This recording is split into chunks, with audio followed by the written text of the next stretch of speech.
भारत माता की जय। भारत माता की जय। हथीन विधानसभा क्षेत्र के कांग्रेसी नेताओं द्वारा गांव मिडकोला में पार्टी कार्यालय पर एक कार्यकर्ता बैठक की गई और विधानसभा चुनावों के मद्देनजर जरूरी दिशा निर्देश दिए। बैठक के बाद प्रेस वार्ता को संबोधित करते हुए वरिष्ठ कांग्रेसी नेता बलजीत डागर ने कहा कि भाजपा के 10 साल के राज में जनता महंगाई और बेरोजगारी के चलते त्रस्त है, लेकिन भाजपा को केवल जाति धर्म के नाम पर नफरत फैलाने से ही फुर्सत नहीं है। उन्होंने कहा कि जनता वोट की चोट से भाजपा को आने वाले विधानसभा चुनावों में सत्ता से बाहर करने को तैयार बैठी है। इस दौरान उनके साथ कांग्रेस नेत्री सविता चौधरी व कांग्रेस नेता महिपाल बंधु भी मौजूद थे। हथीन से कांग्रेस बलजीत डागर ने कहा कि विधानसभा चुनावों के लिए कांग्रेस पार्टी पूरी तरह संगठित और तैयार है और निश्चित तौर पर हरियाणा में कांग्रेस की सरकार बनेगी।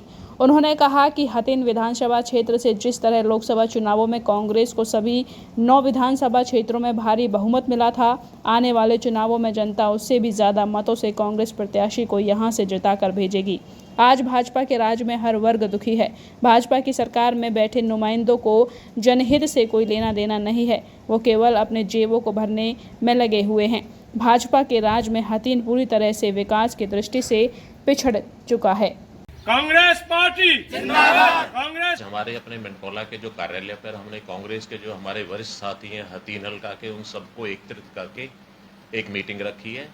जैसा कि आप सभी को पता है कि अब आने वाले 3 महीने में इलेक्शन है विधानसभा का, तो हमारा मकसद ये है कि जो भी क्षेत्र की समस्याएं हैं वो समस्याएं बीजेपी अब तक जो इग्नोर करती चली आ रही हैं, चाहे वो शिक्षा की हैं, चाहे रोजगार की हैं, चाहे चिकित्सा की हैं, चाहे इंफ्रास्ट्रक्चर की हैं, चाहे बिजली की हैं, ये बहुत ज्वलंत समस्याएं हैं जो यहाँ चरम सीमा पर पहुंची हुई हैं। बिजली समय पर नहीं रहती, शिक्षा का इतना बुरा हाल है कि स्कूलों में और यहाँ कॉलेज है उनमें फैकल्टी नहीं है, नाम मात्र की फैकल्टी है। आने वाला समय जो बच्चों का है वो अंधकार में नजर आ रहा है। आज तक एक भी रोजगार के लिए कंपनी स्थापित नहीं हुई है।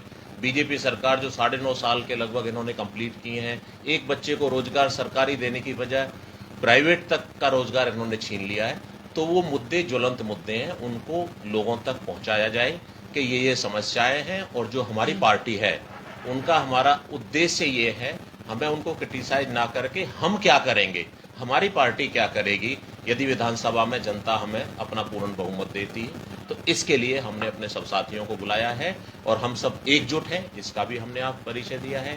यहाँ हम एकजुट होकर जिस भाई को भी टिकट मिलेगी, क्योंकि टिकट एक है, टिकट के दावेदार अनेक हैं, जिसको भी टिकट मिलेगी, जो भी जिताऊ समझा जाएगा हाईकमान द्वारा, उसको टिकट मिलेगी और हम सब उसका तहे दिल से साथ देंगे।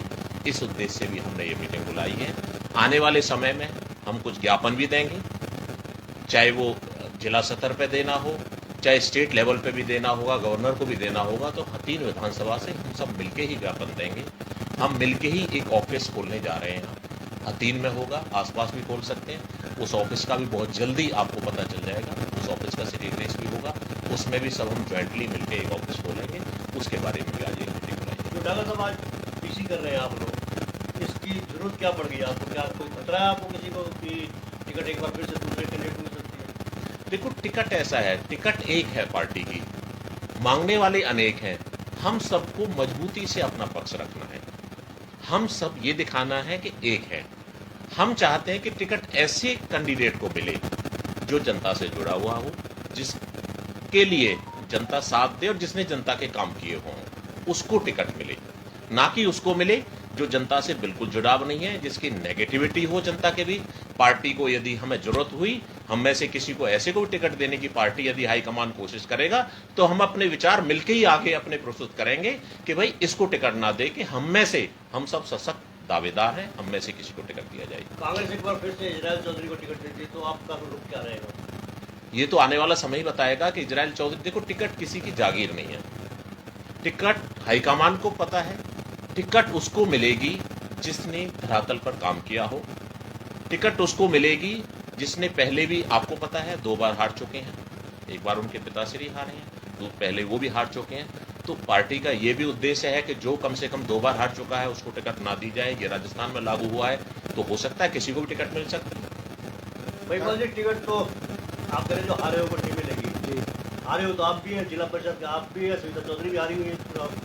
देखिए, जो जिला परिषद का चुनाव होता है वो एक व्यक्तिगत चुनाव है, तो पार्टी का चुनाव नहीं था और मैं जिला परिषद का मेंबर रह भी चुका हूँ। हरियाणा में सबसे ज़्यादा वोटों से जीते हैं अधिकारी पर।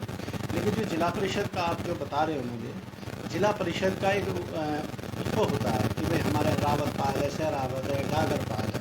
लोगों ने मुझे बीच में कहा था कि बंधु जी हमने आपको बनाया है, आप हमें दे दो। मैंने उनको समर्थन भी दे दिया था बीच में, कोई ऐसी बात नहीं है। लेकिन मैं उन जिला पार्षदों में से नहीं रहा, लेकिन मैं उन जिला पार्षदों में रहा हूँ जो हरियाणा में गिनती होती हैं।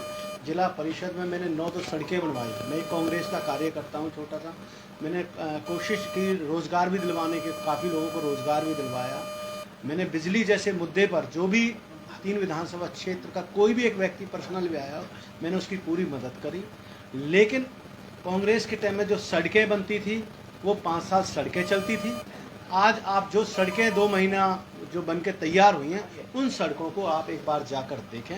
जो हमारा उद्देश्य है, मेरी बहन सविता चौधरी जी, बलजीत डागर जी, साबिर भाई, छत्रपाल जी, एक मेरे भाई राजू हैं वो अनिवार्य होकर, जो हमारा जो मुद्दा है वो मुद्दा ये है कि जो सड़कें बनाई जा रही हैं वो 2 महीने बाद टूटनी शुरू हो जाती हैं।